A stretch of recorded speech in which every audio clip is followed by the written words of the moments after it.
Hello! Welcome back in, and thank you for listening. This is Gridiron 360. I got Dave with me. I'm Bill. We're going to talk a little recap from Week 15 in the National Football League. So here's what we're going to do. We're going to hit 3 games from this past weekend we want to talk a little bit about, and it looks like 1, 2, about 4 or 5 other games we're going to touch on. And all these pretty much tied to the playoff picture, which we will dive into after we touch on the games and run through the current picture as it stands, and also touch on those teams that are in the hunt. Sound good, my friend?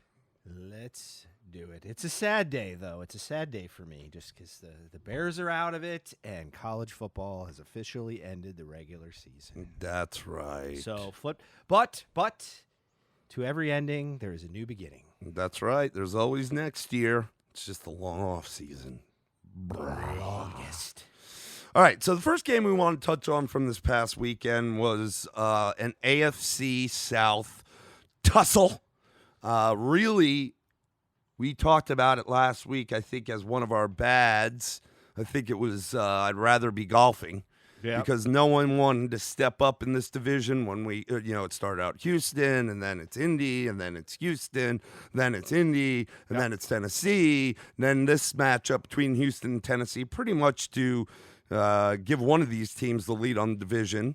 And Houston goes to Tennessee. Now, Tennessee, when we look at these two teams, offensively, Houston, a lot to do with Deshaun Watson and DeAndre Hopkins, maybe looked at as a more powerful, a more potent offensive team. But as of late, with Ryan Tannehill at the helm, the Titans have seemed to find something. And then if you look at both teams defensively, honestly, the Texans have been just decimated by injuries. They haven't gotten it right on defense. The pass defense has been ugly, and for the Titans, they're pretty stingy. Defensively. So going into this game in Tennessee, I think a lot of people, including ourselves, thought that Tennessee really had a good shot here because they've Certainly been on momentum was on their side. Yeah, they've been on a tear. Final score: Houston 24, Tennessee 21. So the Texans do pull this thing out and put themselves in prime position of the AFC South. I believe they are the 4 seed now overall in the playoffs because they're in the head of that division. Tennessee, on the other hand, drops down to 8-6. I'm sorry, Houston at 9-5. Tennessee drops to 8-6, but they are still in the hunt, and they do still have a game later in the year, a rematch with Houston, which could end up being for all the marbles. Yeah, and they're nose to nose in record with the Steelers, so there's that opportunity to get in wild card too as well. Sure. Now, did you get a good look at this game?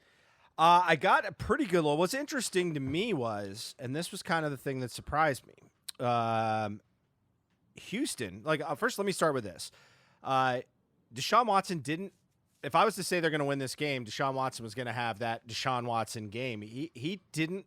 He wasn't terrible, don't get me wrong, but it was not that elite level performance that has carried them in a lot of games. I mean, he had 243 yards through the air, 2 TDs, but he also had 2 picks. Yeah, what I would say was interesting to me is, number one, Hopkins got back right, had a very, very solid day. Didn't find the end zone, but was that premier elite number 1 receiver.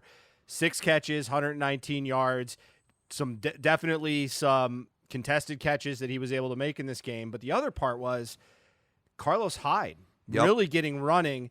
To me, that's the number 1 big surprise, was just how well they were able to get him moving.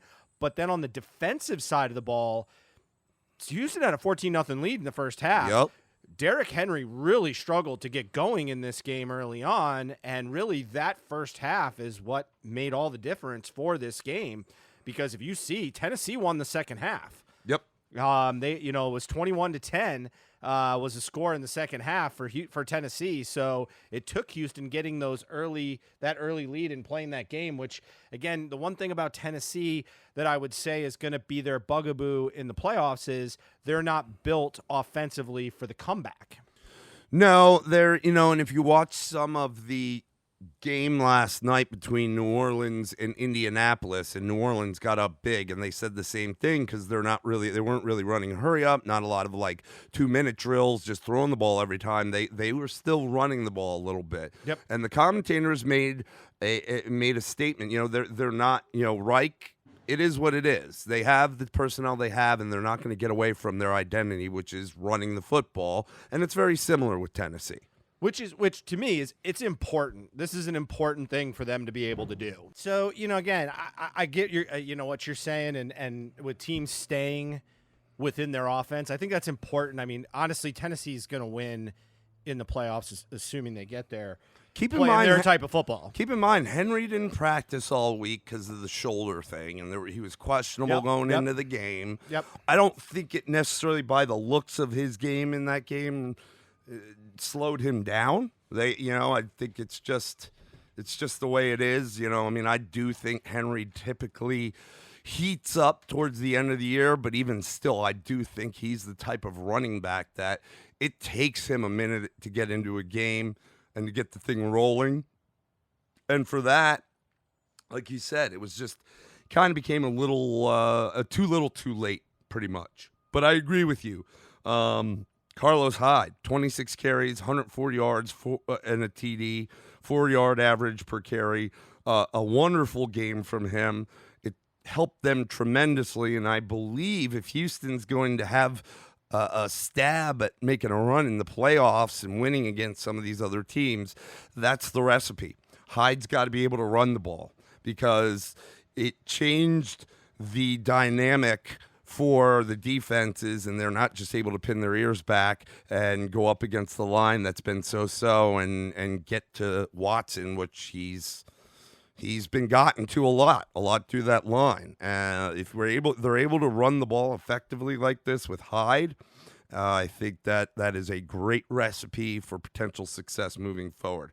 A couple other things to note on the Houston side of the ball. Will Fuller did get back. He's been having problems with a hamstring. He did get back. He had 5 catches for 61 yards in this game.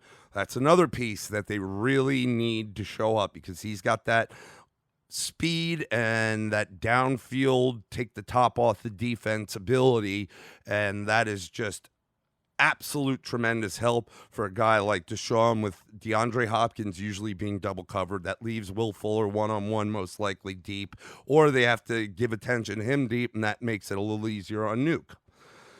Kenny Stills had 3 receptions for 35 yards and 2 TDs in this game. And if you recall, really, Stills has been the guy in place of Will Fuller while he's been out.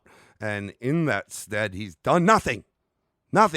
But now Fuller comes back, 3 for 35, not bad, but the 2 TDs, and it was clutch, really made a difference. So I wonder if having Stills, Fuller, and Nuke, as well as a good running game with Hyde and Deshaun at the helm, well, if they can all get clicking here at the right time at the end of the year as we approach playoff time, then they may have some opportunity to excel past the first round.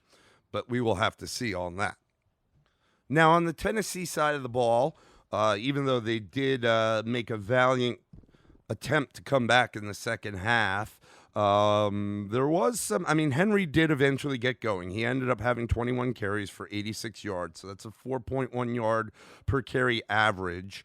Tannehill went 22 of 36 for 279, 2 TDs and a pick. The biggest thing, and this has been several weeks this year, a guy that I believe is making a run as Offensive Rookie of the Year. I know you got guys like Josh Jacobs playing way more of an integral role in the offense in Oakland. But this guy, the guy that set all the receiving records at Ole Miss, I think yardage records, Mr. A.J. Brown, number 11, had 8 receptions for 114 yards and a TD. And A.J. Brown has been doing this several times this year, and I love it. I mean, he's a beast. I like his game. He reminds me much of an Anquan Bolden, especially in his size and stature. This is not the first week he's done this. He's had several games this year where he's crossed that 100-yard mark, had a couple TDs in a few games, and I like what they have in A.J. Brown. And it's Corey Davis, that early that early first-round pick a few years ago. He was the number 1 receiver taken, 3 for 57 in this game. He's pretty much, A.J. Brown's taken over the number 1 role in this receiving core, and it's just good to see. I like him. There was all the talk about, and even in the draft, his counterpart, DK Metcalf at Ole Miss, got drafted before him to Seattle, and he's been really successful too. Not as successful, I believe, as A.J. Brown, but we went into this early in the year. At Ole Miss, it was A.J. Brown, and DK Metcalf was very effective, but he was that straight line down the field runner type receiver, and you got a guy like A.J. Brown who's just a multiple guy, runs good routes, could do pretty much anything out of the receiving core. And when you looked at that, A.J. Brown was definitely, in my mind, would be the more desirable receiver. Now, draft-wise, he got drafted behind DK, but now that they're both on an NFL team, you're really seeing it. I mean, again, DK's had a great year, and he's spoken very highly of by Russell Wilson as one of his targets. But now that we're nearing season's end and you have a full NFL season body of work, and you compare the two, A.J. Brown is really coming on and putting up better numbers and looking better as a receiver. Not that Metcalf's bad, but compared to Metcalf, especially if you're looking at offensive rookies. Does it kind of, in a weird way, kind of go, what the hell were they doing, though, at Mississippi, where these two guys – I mean, as a rookie, the farther away from the ball you are, they always say, this is just kind of the rule, the farther away from the ball, the harder it is to make an impact earlier in your career. It's kind of a thing. You got to know more. You got, there's more complexity to your position. And yet here are two guys that are – and again, I get the A.J. Brown, maybe a more showing out more than Metcalf, but Metcalf has shown that he is not that guy. No, so just that straight line runner, right? Yeah, so and that's what that was the knock guys? on him when he got drafted. But then not long after that, Russ came out and said, "Listen, that was a knock on him, but he can run every route in the route tree that we've asked him to do." In fact, I can't think of where I've seen him straight line run Metcalf. And the point being is, man, what were they? They had two guys that clearly had a ton of talent. Yeah, on that team. well, they have. I mean, look, think about this. LSU had Beckham and Landry. Yeah, and the best they could do is the Peach Bowl where they got beaten by Clemson. Yeah, I mean, it happens, and maybe it's because the quarterback, even though they did have Mettenberger, who did a stint in the NFL at that time, but it happens. I mean, there's not much there, and even the flip side happens, brother. Yep. Because Yep, Ole Miss true. had Laquan Treadwell, who was a number 1 receiver recruiting out of high school. He performed very well at Ole Miss, so much so that he got a first-round draft pick by the Vikings and has been non-existent. I mean, he's done a couple. Well, he got cut this year, and he was brought back, but he was cut. That was only because Thielen right, got hurt. Right. And even in some of their receivers' absence in Minnesota, and he's been given the nod, he's done nothing. Now, I think this year more than any since he's been in the league, he's had some production. Mm-hmm. I think he scored a couple times. I mean, I say some meaning very little. Yep. It's just it could go both ways is what I'm saying. That was he was really prolific as well in college. Now he's not in the NFL. Who knows? It's all coaching in college. But anyways, final score 24-21. Again, Houston goes to 9-5 and takes the lead on the AFC South. They're slotted as a 4 seed in the AFC, and the Titans fall to 8-6, but still in the hunt. Because they will meet again in a couple weeks. The challenge will be, though, is next week because you've got – did you go over to the Titans? Got The Titans play the New Orleans Saints. Yep. So and I believe the Houston has Tampa Bay. So, Yes, a little bit. they do. Now, granted, this is the thing about Tampa Bay that's a little bit dangerous. While they can be beat, their offense is scoring points. I believe that Jameis still leads the league in yards. Threw for a bunch of touchdowns. Again, he can be a turnover machine, but you gotta be there when it happens. So, and New Orleans, we'll talk about them, but they're humming. So, Yep. So that'll be important to see how that plays out, to see whether that last game of the year matters for the divisional side of things. Right. It definitely matters for the playoffs, but for the divisional side. Yep. So the next game we're going to go to is is the hometown crowd here, and that's the Atlanta Falcons. They go west to take on the NFC West division leading San Francisco 49ers. We've talked a lot about going cross country, how that's tough, and you especially, throw it on how much tougher for an East Coast team to go west. No, other way around. West Coast, if they play at 1 o'clock. West Coast sorry. coming east playing at 1 o'clock. Okay. But still, going west, it is an advantage. Falcons, they played at 4 o'clock. Okay. On the West Coast. On the West. Yes, it was. like a late game for the Falcons because that's like playing at 7. But I mean, here's the thing: it's the Falcons and it's the Niners. Niners have a whole bunch to play for. Yeah, the Niners go into this game at 11-2. The Falcons go in this game at what, like 3 4 and 9. 4 and 9. Is that before the game? Yes. 4 and 9. 4 and 9. Just not a good year for Atlanta. This is a division that early on was up for grabs. You're talking about Shanahan, the coach of San Francisco, former offensive coordinator for the Falcons. You're talking about a running back in Tevin Coleman, who kind of has lost his starting job, but did get the start in this game because he was drafted by the Falcons. And Shanahan brought him out to San Fran when he went out there. So, look, the Falcons have been ugly. They've reared their heads in a couple divisional games back-to-back against Carolina and New Orleans. Well, they were 1-7, I believe, at one point. Or were they 2-7? I think they were 1-7. So they're 3-2, I think, in their last 5 games. They've kind of found a little resurgence. Found a little bit, and I don't know if that's a good thing or not. But let's talk a little bit about the game because we'll talk more about what we feel about the outcome in our good, bad, and ugly. All right. Well, I'm gonna have a moment of honesty here, and the only 4 o'clock game we got. Usually in Atlanta we get 2 4 o'clock games. The only 4 o'clock game we got was the Falcons and the Niners. I went. I don't know if I really want to watch this. And I'll admit, I just watched the Bears lose to Green Bay, so I was a little like, running around doing a few things. But I kept kind of checking the score, and I'm like, what's going on here? Like, this is a game. It was a game. So I started turning it on. You look at the box score; it was tight. The whole time. Like there was never any sort of stretch amongst these guys. Between the two.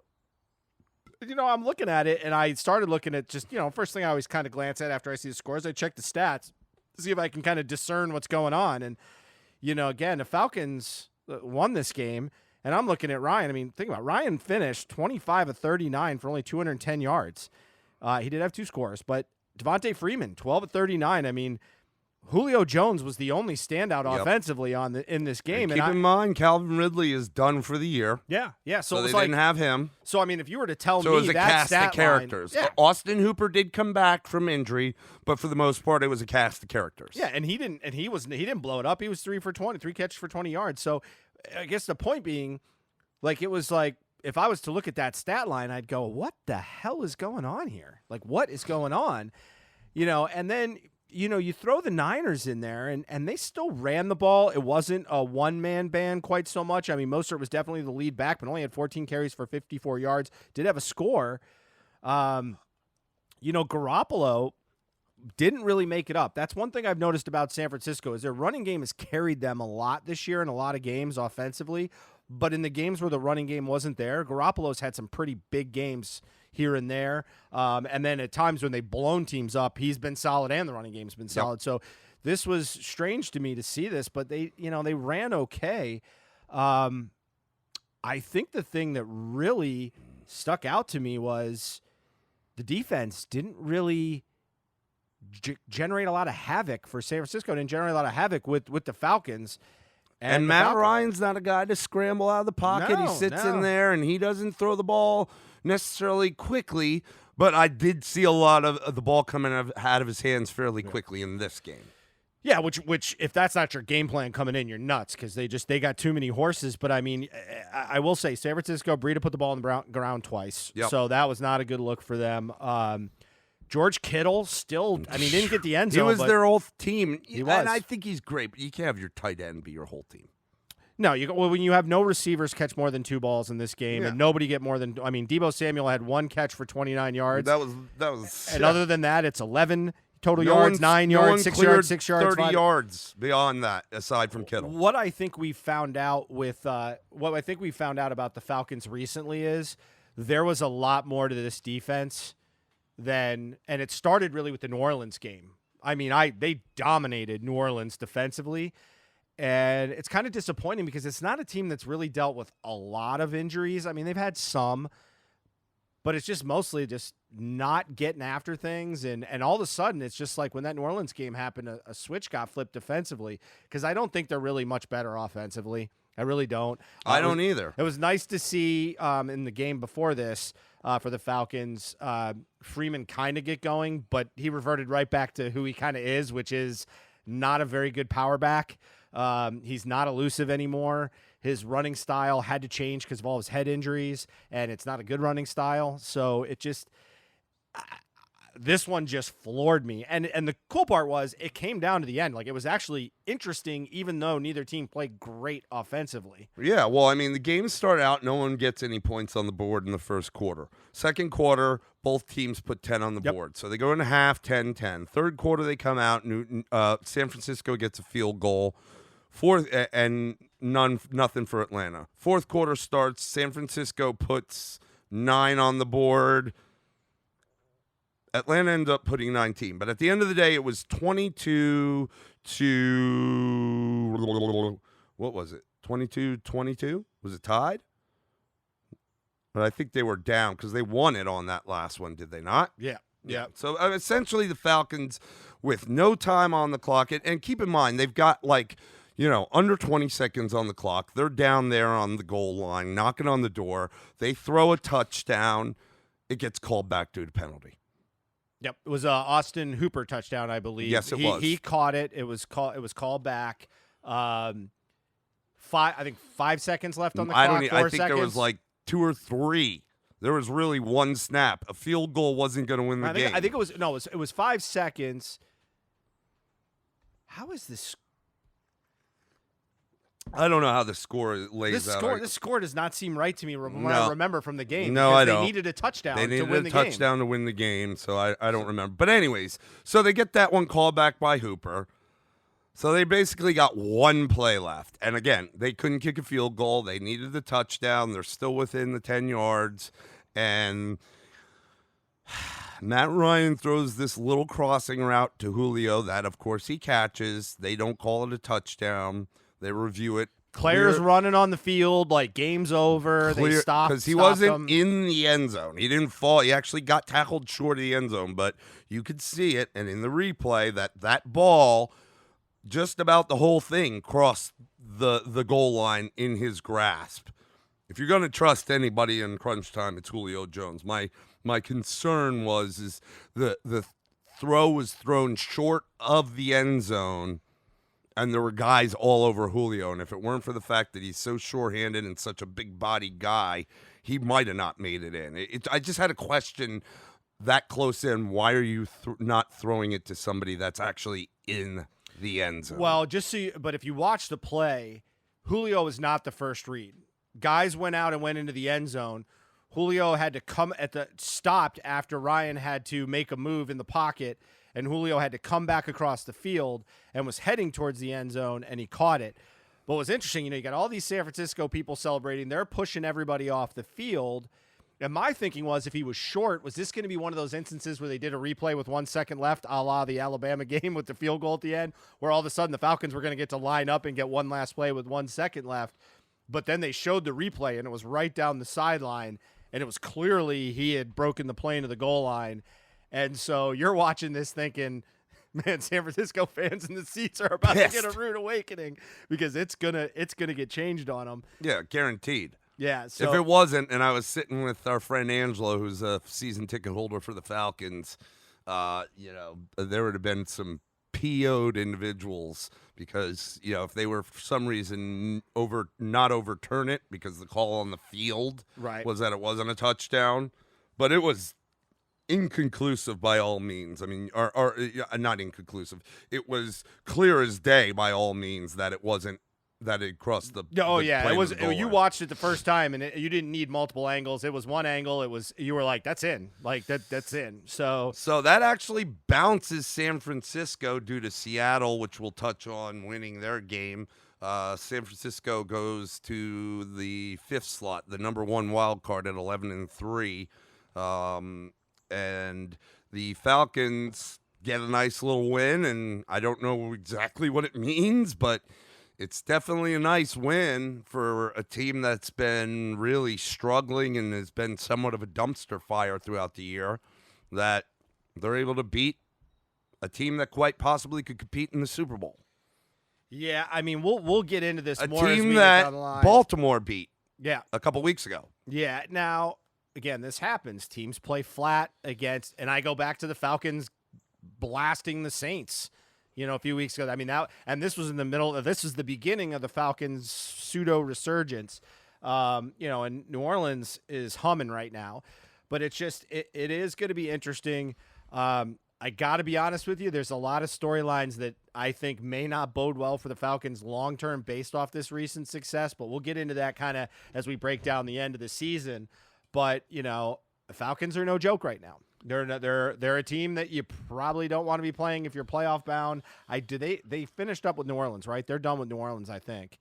I'm pretty sure. I think that was the second game. I'll give that to you here. So I'm not sure who they've got left, but The Falcons, let's see, they have the Jags at home, and then they have the Bucks on the road. That's their last game of the season. okay, so not anybody in serious contention at this point. But again, so the question now becomes, now that they've seen this, what do they do? And on the other end, San Francisco, I mean, this is I'm hoping that they both win the next 2 games because I want this Seattle-San Francisco game because it's like getting an extra week of the playoffs. Yeah. Because you're talking about the biggest swing you could possibly have in the playoffs in going from having to play 2 games to play in the Super Bowl, all from at home, to potentially playing 3 road games. Yep. Which is most likely going to happen. And that is a very, very different task going through the playoff scenario, especially when you have teams like the Packers and New Orleans and Seattle that have a pretty significant home field advantage by NFL standards. Yep. I mean, it's Yep. a pretty big deal. So Yep. this was a game they really couldn't afford to drop, and unfortunately they did. It didn't seem like, it just seemed weird to me that, they didn't seem like the San Francisco team that we've seen the past couple weeks, against New Orleans, against Baltimore. Yep. It almost seems like they let their guard down. Like they thought this was an easy one. Let's just not get anyone hurt. Let's just do our thing. We don't have to get too, flashy, and let's just get ourselves the win that we Right. should. They didn't come to play, and Yeah. they got beat, and that can happen any week in the NFL, even with these bottom feeder teams. Yep. So the third game we want to dive into a little bit was the Sunday night affair, as the Buffalo Bills, who sat at 9-4, traveled to Heinz Field in Pittsburgh to take on the Steelers, who sat at 8-5. Both teams slotted in wild card position for the playoffs. Yep. A lot of Pittsburgh's defense has been on a tear. They've looked really good, one of the best in the league. But again, they're going against the team in Buffalo that we've said all year, this is a really good defense, and they will finish top 10, if not top 5, and top 5 is going to be solid. They will finish top 5, barring any crazy outcomes these last couple weeks. they're just they just have ballers all over that defense in Buffalo when I look at it. And it was interesting because one of my Clemson guys, Shaq Lawson, DN, that was drafted there a few years ago, has been dealing with injury and not really playing to his potential. Has really had a great season, and he played a lot more. He's not the starter at the D end. It's who is it?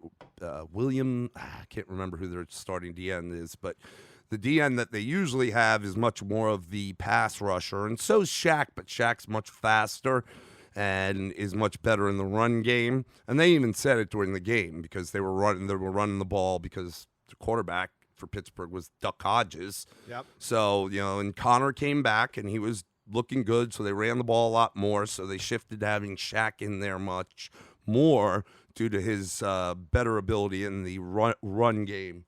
And he looked good. He looked real good. But I tell you something, Tre'Davious White.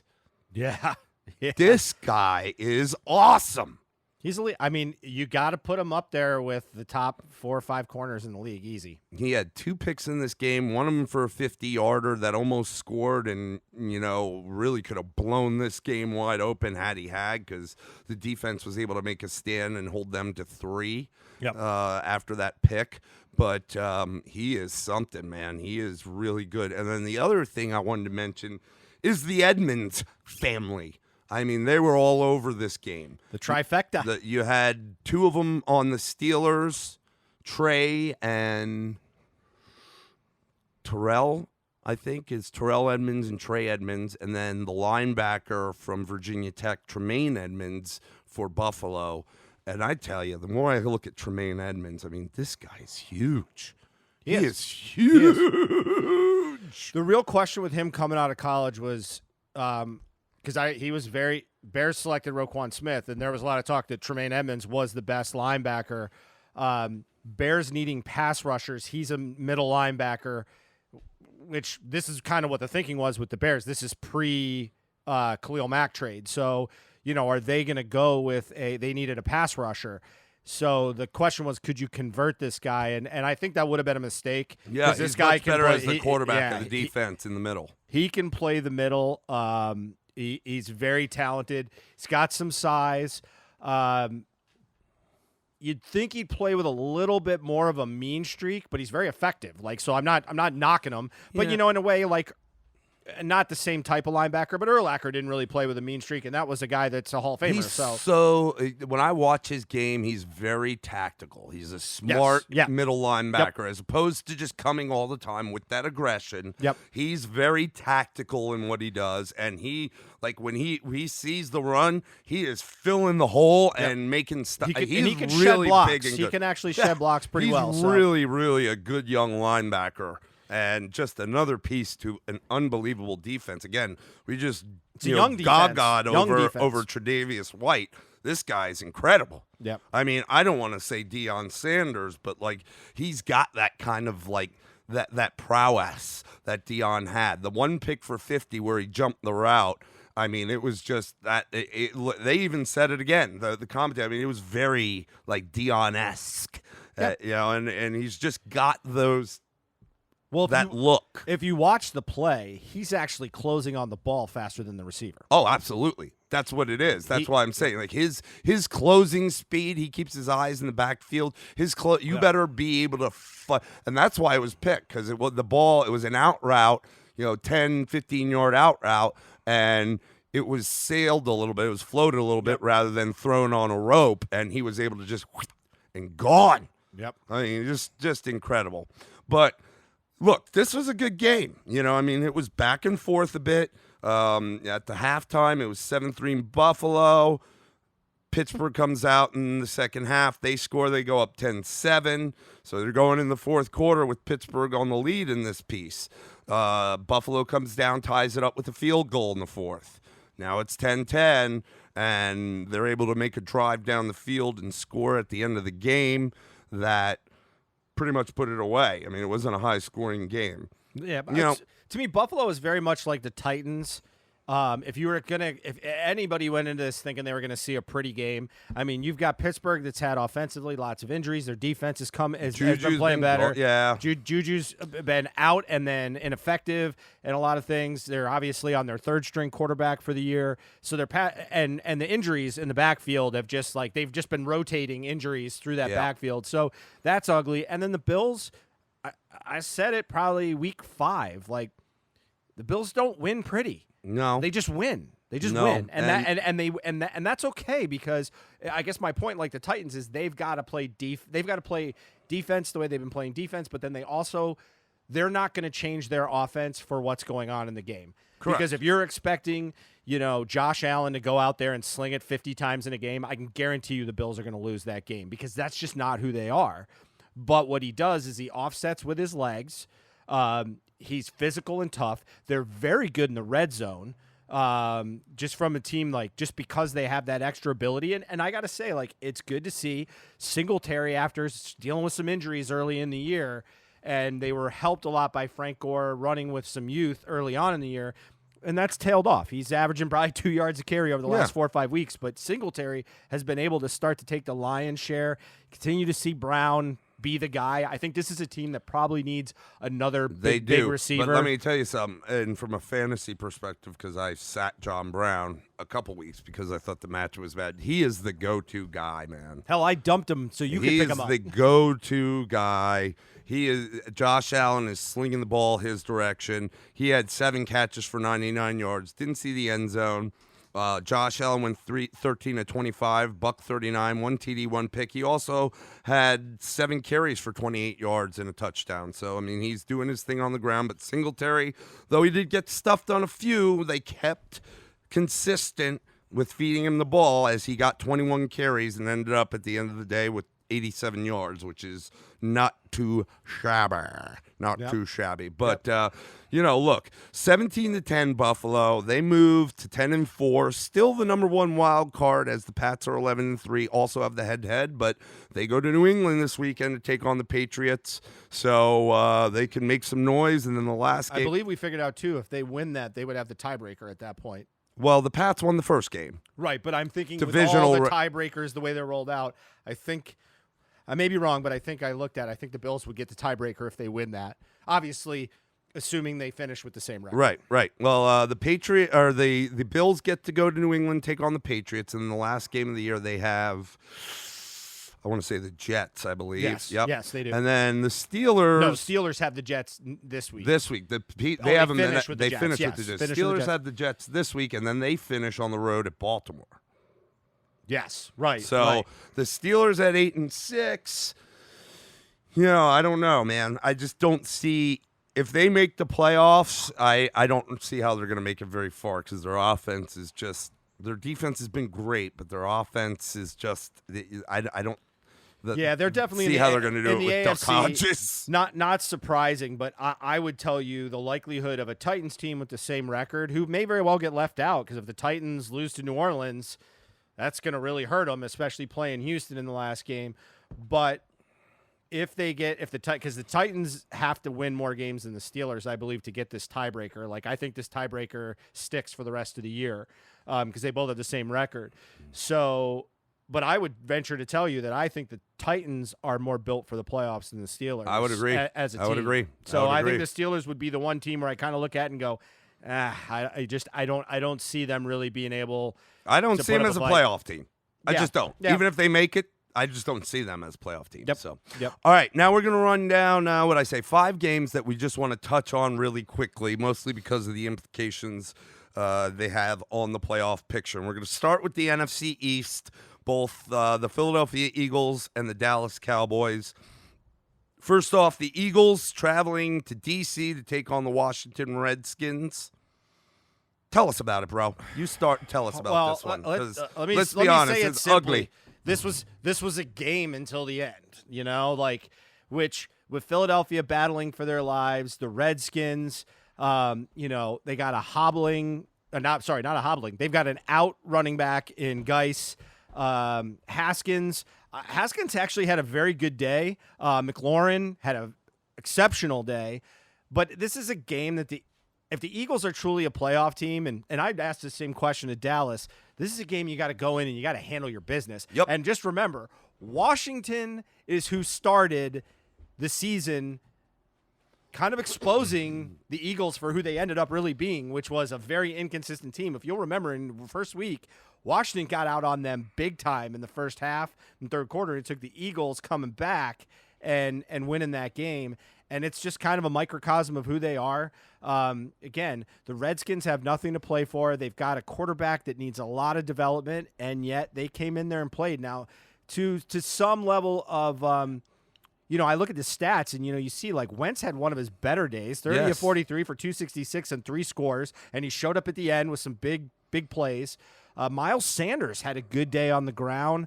Passing game, I mean, Ertz scored. I don't even know who this Ward kid is that scored. And then Miles Sanders got a good one. Greg Ward Jr.? Is it Greg Ward Jr.? Okay. Well, didn't he go to Florida State, bro? No, you're thinking of there's a mixture of multiple names you're thinking of. He went to Houston.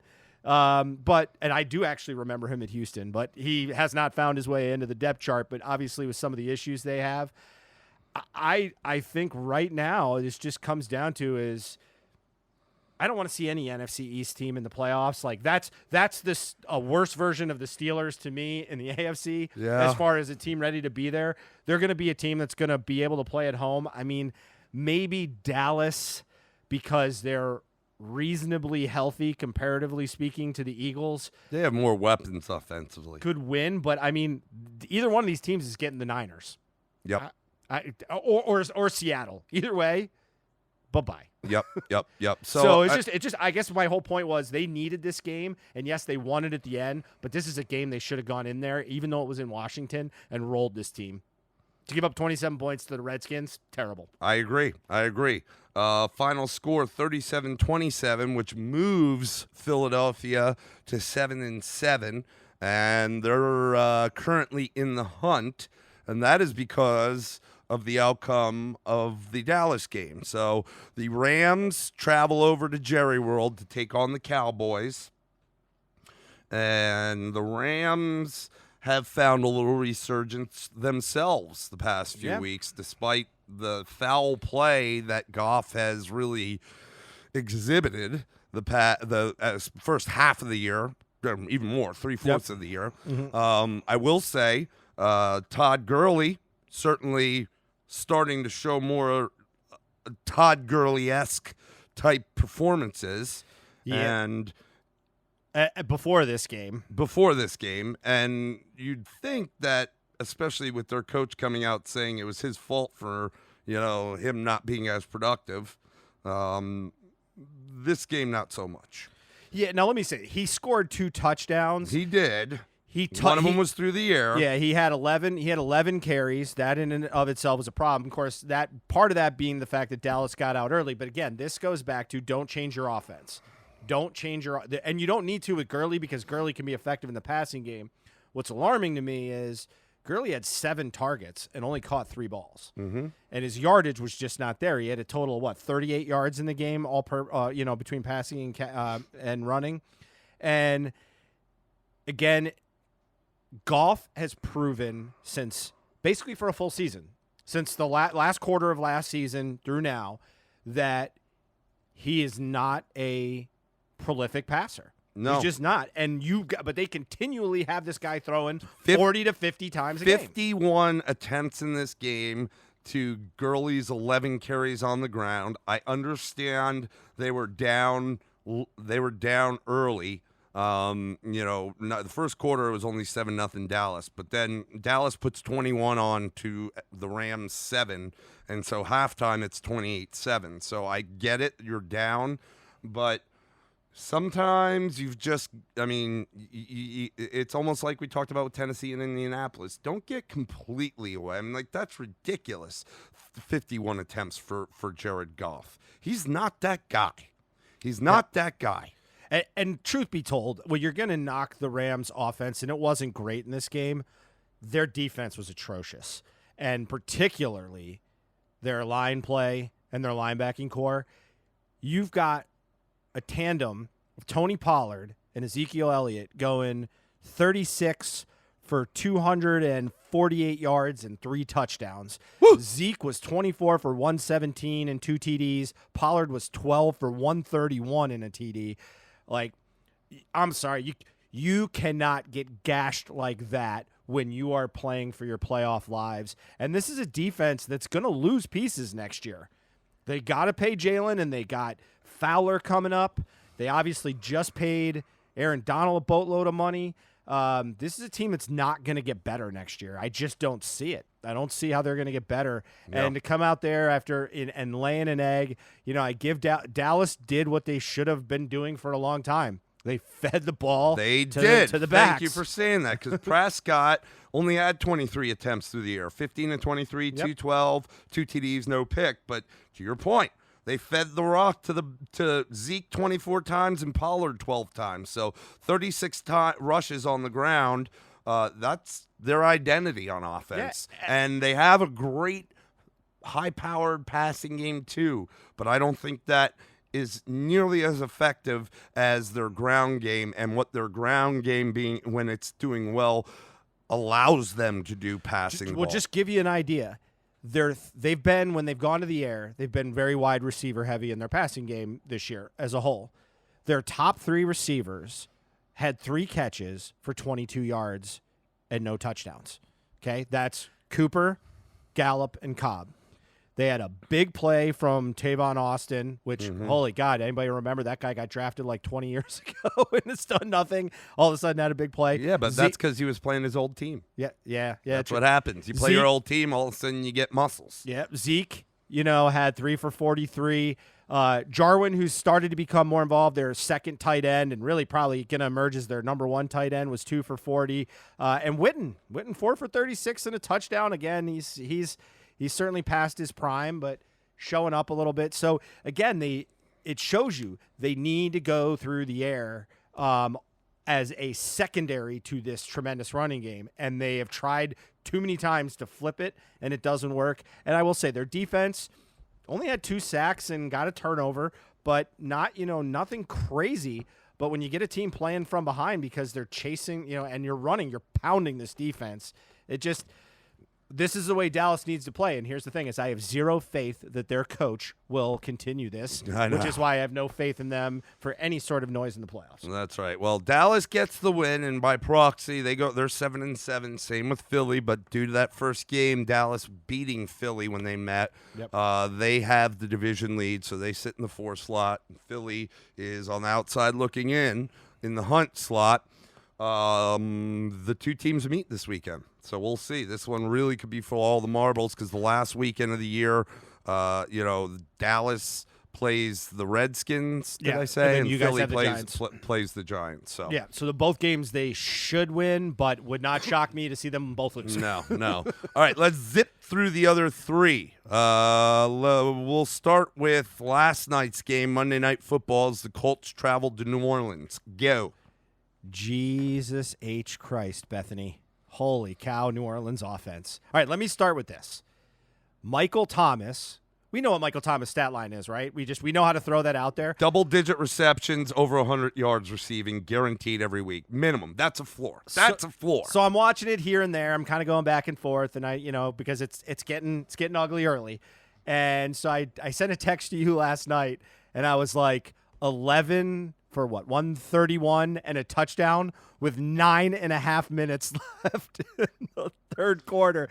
Now, mind you, he only got one more catch, and I think he lost a yard on that catch. Well, no, I mean he ended up 12 for 128 and a TD. All right, so he lost 3 yards because he was already ahead of that. The but guy the point is is just incredible. They didn't need him at that point, but he just showed up. But Hold on. Before you go off on this more, and I don't want to take too long on this game, they did make mention of something during the game. I don't know if you heard it. One of the reporters, I think Lisa Salters, whoever, asked him, how do you prepare when you have to go up against some of these top flight DBs, these number 1 shutdown corners, and he's basically said, well, I don't really look at that. I just do my thing. I just run my routes and do my thing. I've never in my life really concerned myself with who's lining up across from me. I just line up and do my thing. I love that, dude. I love that. Not intimidated, not cocky, Well, just he's a within ball himself. player, dude. He's within himself. He is a incredible ball player, dude. And let me just say this. This is a guy that would have had – now, he kind of slowed down his production when Bridgewater came in, which is not surprising. But this is a guy that carried the team with Bridgewater. Bridgewater played well, but he was that – I mean, the guy goes from superstar. He'll play security blanket. He'll play whatever role you want. I got to be honest with you. I'm surprised Breeze doesn't throw to him every play. He's that freaking good. This kid. I mean, he's got. I think he tries to. I just think that there's times that you see, because he's getting so much attention. You get a guy like later in the game, like Jared Cook, who's wide open, or a Ted Ginn, who is wide open. Like he came on like I was watching it, and it was a comeback route, like a 10-yard comeback route for Ginn, and it was just pitch and catch for a first down. And I'm thinking to myself, if I was them, I would just run these comeback routes constantly, because they're very hard to defend. And if you got a guy like Michael Thomas that can run, you just have him run whatever route you want him to run. They're giving that much attention. You're going to have that single coverage on a comeback route, and you're going to have wide open dudes. Yep. And here's the thing, though. They still throw it at double coverage with him. Yep. And he catches it. And he doesn't – it's not like he's fighting for it. Didn't Garyon Conley, he's in Indianapolis now. I believe that was where – Was that where he went from Oakland. From Oakland, yeah. Right. That sounds right. And guess who he had to cover? Good for you. Michael Thomas. And guess what? These guys played together in college. I got to be honest with you. These guys played together at Ohio State. Yeah. So don't think that Conley didn't have to practice against this dude back in college. Certainly. I got to be honest with you. Someone says, hey, guess what? New Orleans is on the slate, and I'm the number one DB. I got a hammy. Hammy. I'm just – because you're going to get torched. This guy, I love him because – think about this. We got guys like Odell Beckham, Antonio Brown, these guys with this immense talent and just character issue after character issue. You don't hear a peep out of this dude. This dude just goes out and balls. And last year, I had him. I really started watching him last year because I had him on my fantasy team, and I was like, this dude's awesome. Yeah, he is so. And I got lucky because I was kind of like, oh, do I take this Michael Thomas guy? And I did. And oh my God, did he reward me? And just to see him continue that, I look at a guy that's comparable to him in the NFL right now is a guy like Nuke Hopkins. And Nuke Hopkins has not been anywhere near as consistent as him. Now, Nuke Hopkins, very explosive. Nothing to take away from him. But that just shows you what this guy is doing. It's week in, week out, 10-plus catches, 100-plus yards. And now with Breeze back, it's pretty much a money guarantee that he's going to get a touchdown. Yep. And to do that when everybody knows you're going to do it is amazing. I think the thing about this is, though, and amazingly, he doesn't get top billing on this day because the guy that is never talked about as the best quarterback ever, and yet the guy's going to own some records when it's all said and done. First ballot Hall of Famer. He's already owned the records. He broke records last night with the touchdowns. He gets the touchdown record as Drew Brees. How about this stat line? 29 of 30. All right, I got to look now. Who missed the damn ball? I don't know. Latavius Murray, you 307 bastard. yards, 4 TDs. It was actually not a perfect passer rating, and they were talking about that too. They're like, how can that not be a perfect? What he's done is not be a perfect. I mean, not only did he set that TD record, he also the yards. He also set the single game home game record for the Saints in terms of quarterback performance. Like, it's the best quarterback performance for that team in their stadium ever. Yeah. And that's with him being at the helm for as long as he has. And mind you, this is a guy that's going to be able to collect Social Security before he finishes playing. Yeah, this guy's just amazing. And I go back to what I've always loved about him more than anything else. I mean, and think about it, this guy has been the absolute standard of New Orleans sports since he came there. But this is a guy that was left for dead with Philip Rivers. Philip Rivers' career, the guy that replaced him, is going to end probably before Drew Brees. Isn't that crazy? That's nuts. But he's a class act, dude. He's so just the guy that you just want leading your team. And at the end of the day, he stepped up, be it because of the touchdown record on the line, which Breeze isn't typically that guy, but I think there was a little something for him in this one for that record, and he just absolutely annihilates the Colts 34-7. Pretty much puts the Colts out of this thing, even though they were someone in the running. They're pretty much gone.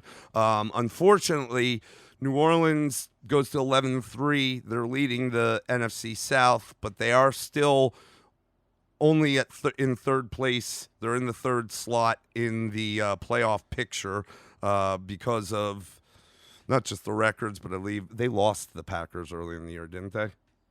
I think so. I can't remember. The Packers sit at 2 ahead of them, but no. still I think they beat the Packers. I think. I got to go back and look. But interestingly, though, this is kind of where it gets interesting. New Orleans got a tough game against Tennessee. Yep. Next week. Then they get the Carolina Panthers. But the Packers have Minnesota and Detroit left. That Minnesota game is important because I believe Minnesota can overtake the division if they win this game, but then New Orleans would have them if they could win out. So, again, that home field advantage and the idea of getting that extra bye week is huge. And that's what's exciting about the top 4 teams, even though one of those teams in the West is going to end up as the 5 seed, which is nuts. Crazy. But it's some really good stuff going on right now in football when it comes to the playoff matchups. Yep. And so the next game we want to touch on, that was the Bears traveling to Green Bay. The first game of the year was these two teams on Thursday night. It's the oldest rivalry in the NFL, especially on the 100-year anniversary. You had Green Bay take care of business the first go-round, and that was in Chicago. This time it's in Green Bay, and, well, Green Bay took care of business again, my friend. Yeah, the game was played a lot early on. The Bears didn't play very well. Their defense actually was not very solid, didn't get a lot of pressure. The interesting thing, if you watch the end of this game, the Bears had a chance to score a touchdown in the last play with a whole bunch of laterals. Their tight end missed Allen Robinson wide open for a pitch that he would have walked in the end zone. Of course, they would have scored a 2-point conversion. I guess what I saw to this game is I think the Packers, even if they get home field with who I think they're going to be going up against, I think they're the most flawed team in the top right now. The Aaron Rodgers thing is not in sync again. Their offense seemed to get in sync midseason. It's off. The Bears did not run well against them, which the Packers have been giving up a lot of rushing yards lately. I think this Vikings game is going to be real interesting. They've got to go to Minnesota. I'm not a big fan of the Vikings, especially at crunch time because of Cousins. It doesn't help that even though they're saying Dalvin Cook's going to play, this is the second time he's knocked that shoulder, so it seems to be kind of reoccurring on him. Yeah, he looked in pain, man. He looked in pain. Oh, yeah. So it knocked him out of the game. You know what was cool? Because that was Minnesota was playing the Chargers this weekend when he got hurt, and they were starting to take him off the field. His former teammate, Derwin James from Florida State, came over to see that he was okay, gave him a little pat on the back. I like that, dude. Yeah. I like to see old teammates still, you see it after games when they shake hands. Hey, what's up, Bo? But, he came over, and you're talking about a guy that's been injured all year, but also probably one of the best young safeties in the game. Coming over to see him put that little pat on the back for old teammate, I liked it. These two, and for 2 years, these two were the two superstars at Florida State for 2 years while they were played together. Dalvin, the offensive MVP, and Derwin James, the best player on defense. Wasn't the better years for Florida State, wasn't as bad as it is now, but these two guys really carried those teams. So sure, a lot of love there, and they both obviously. I think they were both first-round talents, even though Dalvin went in the second round. They're just very talented players. So good to see them back. Hopefully Dalvin gets back healthy. I hate the Vikings. I hate the Packers. But Dalvin makes me hate the purple a little bit less because you got to love them. Just good players, talented. Yep. So what was the final score of this game? It was 21-13. Moves the Packers to 11-3. Again, they're the leading the AFC North, and they are number 2 seed in the NFC right now. So the last game we'll touch on is the Seahawks. They do have to travel east all the way across country to take on the Panthers at Carolina. Yep. Slow game. Yep. But I will say this. This is an important thing. Something that has not happened quite as much as it was maybe a couple games ago. McCaffrey was a McCaffrey. Yep, those are McCaffrey's. But I think what's really exciting is we were kind of talking about it. Seahawks were looking pretty vulnerable for a couple of weeks. Weren't looking too great. Russ was definitely had kind of slipped out of the MVP race. I think he's out of it just only because I think Lamar Jackson has got that thing in concrete right now. But two things happened in this game that are huge for Seattle. And that is, first, Russell Wilson, 20 of 26, 286 and 2 touchdowns. Was a stud. Very efficient. Through the air, doing his thing. But Chris Carson, pounding the ball. 24 carries, 133 yards, and 2 scores. Most importantly, not putting the ball on the ground, which he's been apt to do. This is good because Penny goes out after his first play last week, and Penny had been coming on, almost supplanting Carson due to the fumbles. Tears an ACL on his first play, done for the year. Here you go into this game. You got Procise back there, but really it's the Chris Carson show. But what better team to get right running the ball than the Panthers, who are now the worst team in football in rush defense? Yeah, and I mean, another good thing is Tyler Lockett, 8 for 120 and a touchdown, so he's kind of getting back in his groove. Metcalf was okay. Again, got to point out Josh Gordon. He had 1 catch for 58 yards, had 1 big play, no touchdown. But he is no longer. He has been. Out for the year. Yesterday was an announcement that he is going to be suspended for PED use. He's had his troubles. Well, and they mix it with substance abuse. He has substance abuse issues. So I don't think they really clarified which end. Of the we know he's had problem with the weed. Yep. Okay. And the pills. Keep in mind, I just heard this not a while ago. Like Major League Baseball has now changed their rules. Like they're not going to be testing for marijuana anymore. Yep. And on top of that, the other thing they're going to do, which I really like, and I think the NFL needs to do this stat, is they are going to create a program to help people with the pill issues, with the oxycodone, cotton, or whatever, all the pills they take. Pain pill. Which that's kind of really what got – Gordon likes to smoke weed, but he even admitted, he said that, they would give you pills like candy in college is where it started with him. And I got to give one thing about Gordon. He's gotten a lot of chances, and maybe this is his time to step away fully. They might not let him back in after this. But that being said, he has been very open and honest about it, and has not been a troublemaker. And it's not a guy getting it's just getting in trouble for this. When he's on the field, he's quiet, does his thing. Yeah, so I wish him all the best for his personal life. But again, that was a weapon they were hoping to evolve as the year went on. But Metcalf and Lockett can hold it down. Hollister has been effective as a tight end, and if they can run the ball and Russ Wilson can continue to be effective, this is a very dangerous team. And especially at home. Yeah, they're the number one. Think about this. They're the number one team in by far the most balanced and toughest and top-heavy conference I've seen in football in 4 or 5 years. Yep. I mean, to have the 3 or 4 teams really that are really 5 that are could all finish with 11 wins or better. It just this is some serious stuff here. This is a tough conference to win, and as much as you can look at the Pats and the KC records at 2 and 3, I still don't look at that. The Ravens had, I think, an easier path AFC wise. Now, granted, I give the Ravens credit though; they played the 49ers. So they've earned their schedule. I just think the Ravens are the class of the AFC. You'd struggle between the 5 teams to really say this team is the class of the NFC. I think we thought it was the Niners, but it's possible these other teams could be. Well, we both thought that the Seahawks-Niners race was going to come down to the last game of the year when these two meet. And it's gonna. It will. But so the final score, 30-24. Seattle. Again, I said it was a slow game. There were points on the board, but listen, there were 21 of those points total put on in the fourth quarter. So it was a lot of racing at the end to try to make it happen. But end of the day, Seahawks win the game, go to 11-3. Panthers drop to 5-9. And again, it's teeing up this potential last game of the year between Seattle and San Fran for all the marbles. Yeah, so let's just do a quick rundown of where we're at, because it just shouldn't take long. Again, AFC number 1 Ravens at 12-2, Pats number 2 at 11-3, with that big game against the Bills. Got KC at 10-4. They've definitely separated. They'll take that division. Houston at 9-5 could potentially move to the 3 slot. with the right fall of games.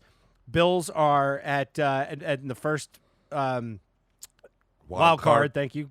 Little hiccup in my brain at 10-4. Again, the Steelers are 8-6, and so are the Titans at 8-6. But the Steelers have the tiebreaker, so the Titans are really the only in the hunt team, and certainly legitimately in the hunt.